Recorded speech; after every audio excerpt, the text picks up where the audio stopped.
Hello people, I have a rather large box here from ExactRail. You know what it is because you saw the thumbnail. So let's get over to the workbench and take a closer look.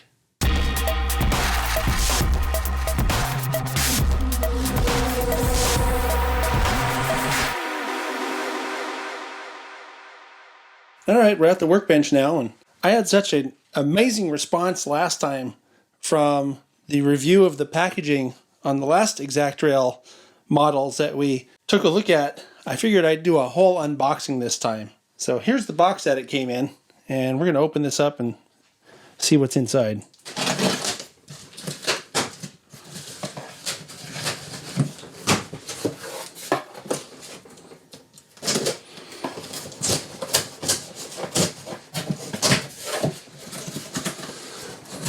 Oh, look at that. That's cool. Let's get rid of the packing slip there. But the packing slip is a very important part of the packaging here. This is cool. Look at all this. Look at all these little air bubble things. And inside the box, we have some center beam Flatcars. So this is what it was packed with. It's 18 of these little, I don't know what you call these, compartments, I guess. And there's actually 279 bubbles in this bubble wrap. That's amazing. All right, so as I said, these are center beam Flatcars, and we're going to open one up and take a look at it. Well, we're really going to open up all three, but I'll open one up on camera for you because we learned how important that is last time.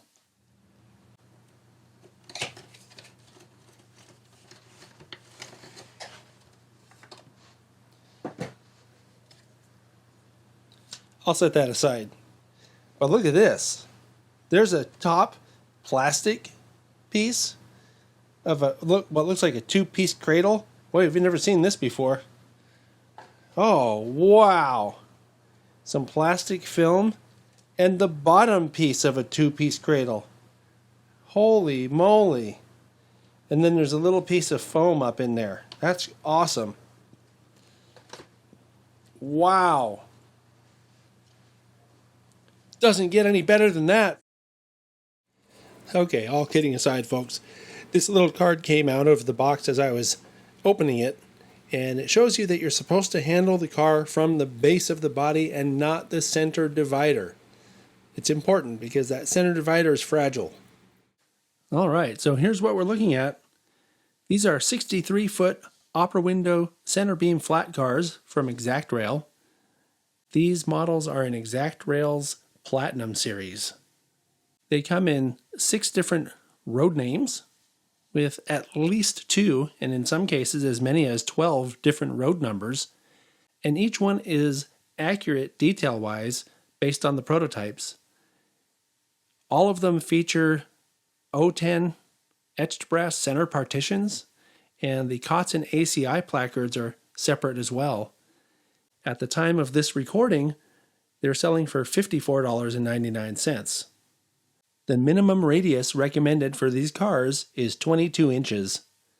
These would be appropriate on any layout with the era from about the mid-70s to present. All the writing, including the smallest writing up in here and down in here, it's all legible. And the paint itself is applied in such thin coats that it doesn't obscure any of the detail that they've molded onto this. Very impressive straight out of the box. Let's take a look at the brake end. Okay, so looking at the brake end, of course it's a separately applied brake wheel. I mean, what else would it be? This is all separately applied detail.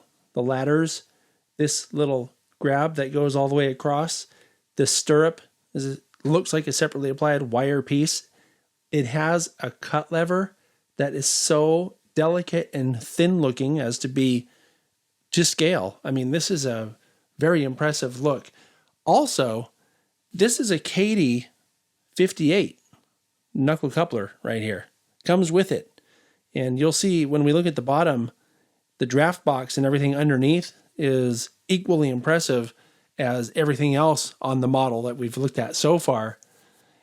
This is one of the times when I have to say that it has everything that you would want on it. I say this fairly often with ExactRail models. So looking from this angle, you can see the air hose is right here. The A end has similar details to what the B end has, except for the brake wheel, obviously. And something else I'll show you on the A end while we're looking at it is this crossover platform. On the B end also, these are etched metal crossovers. So there's not really a lot to look at on the top here, but I do want to take just a second to mention that the center partition is actually etched brass, which will help with the weight for one thing, but it also helps with the detailing. That's something that they didn't really have to do and is a really nice touch, and I think something that you could expect from ExactRail, especially in their Platinum line. All right, so I've decided just to hold this while we're looking at the bottom, because I did want to mention all the separately applied and very fine brake detail up in here. And while we're at it, I'm going to figure a way to show you these draft boxes and all the detail around the draft boxes, because it's pretty remarkable. So here's what I'm talking about. These are narrow style draft boxes, and they have shank wedges and striker casting, and if you look carefully, you can see that there's nut and bolt detail all around it.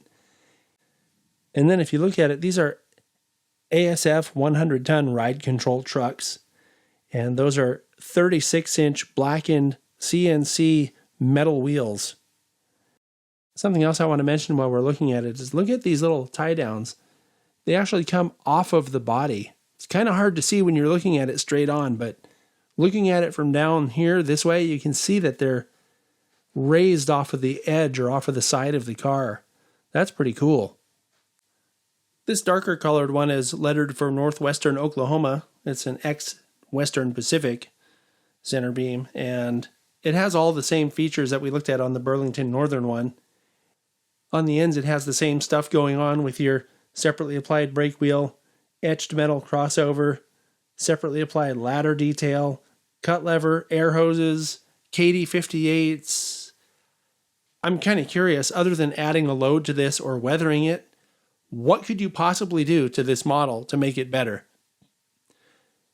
If you have some ideas about that, put a comment in the comment section below, because I'm very interested to hear what people could possibly find other than what's on here to do to it. On the bottom, it has that same ultra fine brake detail, and this stuff has to be there because you can see it when it's rolling down the track. All the detail in the draft box is the same.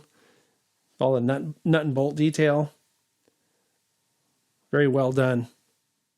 So the Union Pacific version of this model represents the 1985 repaints that Union Pacific did to a simpler scheme. And if you look at the model, you can see all the same details that I was showing you in the other two, from the tie downs that stick out off the side of the car to the thin metal stirrup. You have your 100-ton ride control trucks there. Brake end detail, separately applied. Kadee 58, uncoupling lever, air hose. These models are really impressive. And again, looking at the brake detail on the bottom, you have very fine, separately applied brake components. Couldn't be done any better than this, folks. I have to say that these might be the best models I've ever seen straight out of a box. Not only did ExactRail go through all the trouble of making sure that the prototype specific details are there by road number, but they've also added the Kadee 58 couplers, the cut levers, the air lines. How about all the brake detail under the model? The etched brass partition. I can't think of anything that I would want to do to these models other than maybe weathering them or adding loads to them that would make them better than how they come out of the box.